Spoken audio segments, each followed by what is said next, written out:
Twelfth standard முடிஞ்சதுக்கப்புறம் எல்லாருக்கும் ஒரு கன்ஃபியூஷன் இருக்கும். ஏன் எனக்கும் அந்த கன்ஃபியூஷன் இருந்துச்சு. நெக்ஸ்ட் என்ன படிக்கலான்னு. அப்போ தான் பிஎஸ்சி ஃபிசிக்ஸ் பற்றி யோசிக்க ஆரம்பித்தேன். ஆனஸ்ட்லி சொல்லணும்னா ஸ்கூலில் இருக்கும்போது ஃபிசிக்ஸ்னால் சயின்டிஸ்ட் ஆகிறது இல்லை டீச்சர் ஆகிறது தான் எனக்கு ஐடியா இருந்துச்சு. அப்புறம் தான் ஃபிசிக்ஸ்க்கு அதை விட நிறைய ஸ்கோப் இருக்குன்னு தெரிஞ்சுக்கிட்டேன்.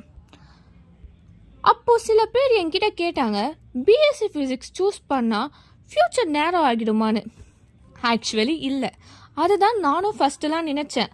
ஆனால் பிஎஸ்சி ஃபிசிக்ஸ் முடிச்சதுக்கப்புறம் ரிசர்ச், எலக்ட்ரானிக்ஸ், சாஃப்ட்வேர், டேட்டா சயின்ஸுன்னு நிறைய ஃபீல்டுக்கு போகலாம். அதுக்கப்புறம் எனக்கு டெக்னாலஜி சைடில் கொஞ்சம் இன்ட்ரெஸ்ட் வந்தது. அப்போ தான் எம்சிஏ பற்றி யோசித்து பார்த்தேன். அப்புறம் மறுபடியும் ஒரு டவுட் வந்துச்சு, பிஎஸ்சி ஃபிசிக்ஸ் படிச்சுட்டா எம்சிஏ பண்ண முடியுமான்னு. ஏன் உங்களுக்கும் அதே டவுட் இருக்கலாம். கண்டிப்பாக முடியும். ஆக்சுவலி நிறைய பிஎஸ்சி ஸ்டூடெண்ட்ஸ் எம்சிஏ சூஸ் பண்ணுறாங்க.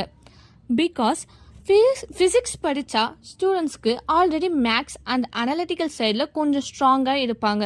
அது ப்ரோக்ராமிங் லேர்ன் பண்ண ரொம்ப ஹெல்ப்ஃபுல்லாக இருக்கும்.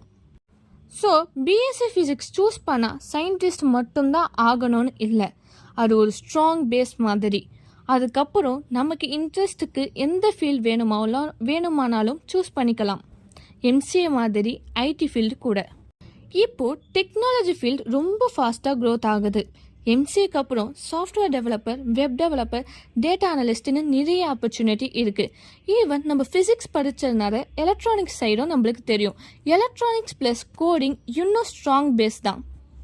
டிஜி வைஷ்ணவா காலேஜில் பிஎஸ்சி ஃபிசிக்ஸ் படித்ததுனால மைக்ரோ ப்ராசஸர்லையும் மைக்ரோ கண்ட்ரோலர்லையும் ஹேண்ட்ஸ் ஆன் ப்ராக்டிஸும் இருக்குது, தியரி நாலேஜும் இருக்குது. இது எம்சிஏ போகிறதுக்கு ரொம்ப ஹெல்ப்ஃபுல்லாக இருக்கும். ஃபைனலி எனக்கு புரிஞ்சது என்னென்னா, ஃபிசிக்ஸ் படித்ததுனால logical thinking and problem solving skill and mathematical அண்டர்ஸ்டாண்டிங்னு நிறைய ஸ்கில் என்னால் லேர்ன் பண்ண முடிஞ்சுது. ஈவன் என்னால் எம்சிஏவும் போக முடியும், எம்பிஏவும் போக முடியும், சயின்டிஸ்ட்டும் ஆக முடியும். ஃபிசிக்ஸ் படித்ததுனால என்னோட ஸ்கோப் இன்னும் இன்க்ரீஸ் தான் ஆகியிருக்கு.